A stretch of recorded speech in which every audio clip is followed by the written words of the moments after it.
বন্ধুরা, চলে আসলাম আপনাদের মাঝে মজাদার একটা মূলা ভাজি নিয়ে। আর এই মূলা ভাজি যাকে খাওয়াবেন সে কিন্তু এই মূলা ভাজির প্রেমে পড়ে যাবে।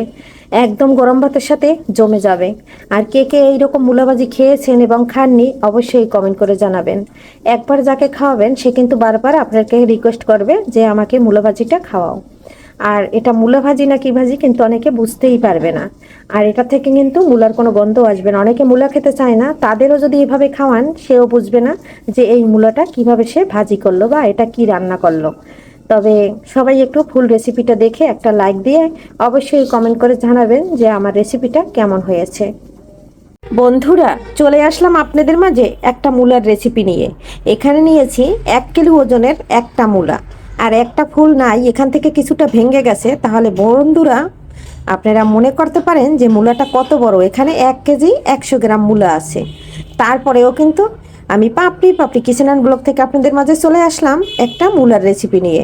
আর এই মূলাটা হবে আজকে মানে খুব সুন্দর করে এখন পরিষ্কার করে কেটে ধুয়ে গোল গোল করে চাকচাক করে কেটে নিব। চাকচাক করে কেটে নিয়ে আপনাদের মাঝে আসতেছি আমি কিভাবে রেসিপিটা করি। আর বন্ধুরা সবাই আপনারা পাপড়ি কিচেনের সঙ্গে থাকুন, একটা লাইক দিয়ে সাথে থাকুন এবং সাবস্ক্রাইব করে আরও পাশে থেকে যাবেন। আর সবাইকে কিন্তু আমি আছি ভালোবাসা দেওয়ার জন্য আপনাদের কাছে সব সময়। আর মূলাটা এখন কেটে নিচ্ছি, কেটে নিয়ে ধুয়ে তারপরে আসতেছি। তবে কেটে ধুয়ে মূলাটা একটু সিদ্ধ করে নেব। সিদ্ধ করে হলুদ লবণ মেখে ভেজে নেব। আর খেতে বন্ধুরা গরম ভাতের সাথে দুর্দান্ত হয়। একবার যে এই রেসিপি খাবে সে কিন্তু এই রেসিপির একদম প্রেমে পড়ে যাবে। তবে আপনারা সাথে থাকুন, আমি মূলার প্রসেসিংটা করে নেই। বন্ধুরা, মূলাটা খুব সুন্দর করে কেটে নিয়েছি একদম গোল গোল করে। আর এখন কিন্তু আমি জলের ভিতরে সিদ্ধ দিয়ে দেবো। আর কাটার আগে কিন্তু আমি ধুয়ে নিয়ে দেবো। এখানে জল বসিয়ে দিয়েছি, এখন আমি মূলাটা দিয়ে দিচ্ছি। এখানে দিয়ে দিলাম লবণ। সিদ্ধ হোক, সিদ্ধ হওয়ার পরে আবারও আসতেছি বন্ধুরা। বন্ধুরা এই যে দেখুন মূলাটা কিন্তু ফুটে উঠেছে, এখন জলটা ছেঁকে নেব। বন্ধুরা জলটা ছেঁকে নিয়েছি, এখন হলুদটা দিয়ে দিচ্ছি। আর একটু লবণও দিয়ে দেবো। আর সামনে দিয়ে দেবো একটু মরিচের গুঁড়া। লবণ আমি সিদ্ধ করার সময় দিয়েছি, তাই কিন্তু পরিমাণ বুঝে দিতে হবে। এখানে সামান্য একটু মরিচের গুঁড়া দিয়েছি। আর এখানে দেখুন একদম সামান্য পরিমাণে লবণ দিয়েছি।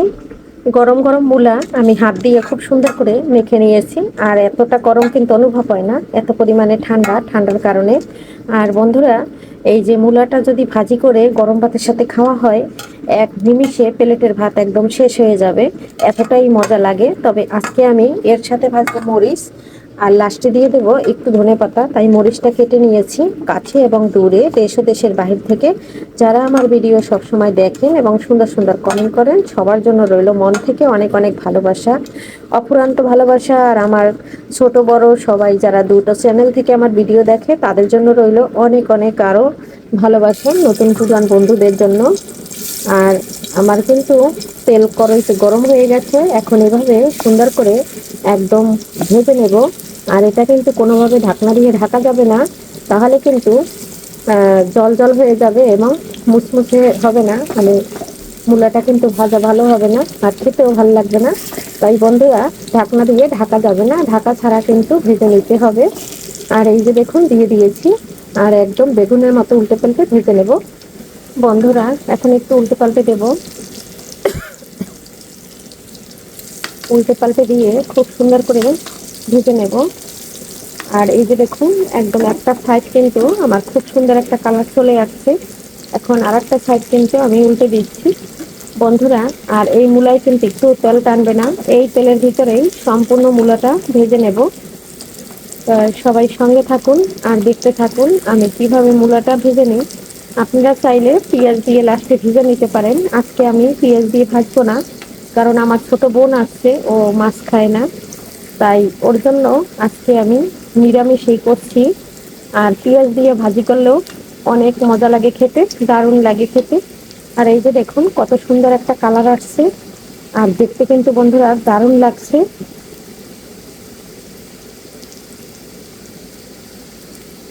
এই যে দেখুন বন্ধুরা এই পাশটা একদম হয়ে গেছে। আর একটু এই পাশটা ভেজে নেব, ভেজে নিয়ে আমি কিন্তু তুলে নেব। খুব সুন্দর করে একদম উল্টে পাল্টে একদম লাল করে ভেজে নিচ্ছি। আর এইটা কিন্তু একদম গরম ভাতের সাথে জমে যাবে বন্ধুরা। যে একবার খাবে তার কিন্তু এটা বারবার খাওয়ার রিকোয়েস্ট আসবে যে আবার একটু তৈরি করে দাও। এই যে দেখুন তুলে নিচ্ছি, আর সবগুলো এভাবে তুলে নেব। আর আবারও কিন্তু আমি আর একবার দিয়ে দেবো। বন্ধুরা সবগুলো তুলে নিয়েছি, আবারও আমি একবার দিয়ে দিচ্ছি। একইভাবে সব ভেজে নেব। আর যেহেতু একটু গুঁড়ো মরিচ দিয়েছি এর জন্য কিন্তু তেলটা একটু কালো কালো হয়েছে। সবগুলো দিয়ে ভেজে নেব, উল্টে পাল্টে দিয়ে দিয়েছি। আবারও অফ ক্যামেরায় সবগুলো ঘুরিয়ে দিয়েছি। আর এই যে দেখুন কতটা তেল আছে, আর এগুলাও কিন্তু একই তেলে ভাজা হয়ে যাবে, একদম কম তেলে ভাজা হয়ে যায়। বন্ধুরা এগুলানো হয়ে গেছে, তুলে নিচ্ছি। দেখুন বন্ধুরা আবারও কিন্তু যে কয়টা ছিল সব দিয়ে দিয়েছি একসাথে, তো তুলে নিয়েছি। মূলাটা ভাজা হয়ে গেছে, এর ভিতরে কাঁচামরিচটা দিয়ে দিচ্ছি। কাঁচামরিচটা দিয়ে একটু নেড়ে ছেড়ে নিচ্ছি। কাঁচামরিচটা ভাজা হয়ে পরে সবগুলো মূলা দিয়ে দেবো, দিয়ে ধনে পাতা দিয়ে নেড়ে ছেড়ে নামিয়ে নেব। তাহলে রেডি হয়ে যাবে আমার মূলা ভাজির রেসিপি। আর আপনাদের মাঝে এই মূলা ভাজিটা কেমন লাগছে অবশ্যই একটা লাইক দিয়ে ভিডিওটি দেখে কমেন্ট করে জানাবেন। এই যে মরিচটা একটু হালকা ভেজে নিলে খুব সুন্দর একটা ফ্লেভার আসবে।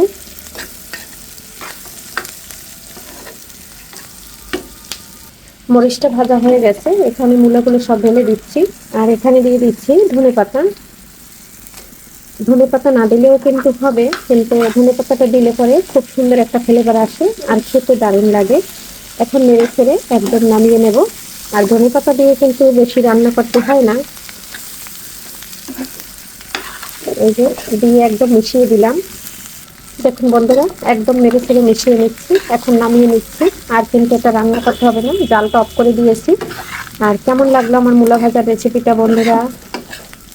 আর আজকের মতো এখানে বিদায় নেব, পরবর্তীতে দেখা হবে নতুন কোনো রেসিপি নিয়ে।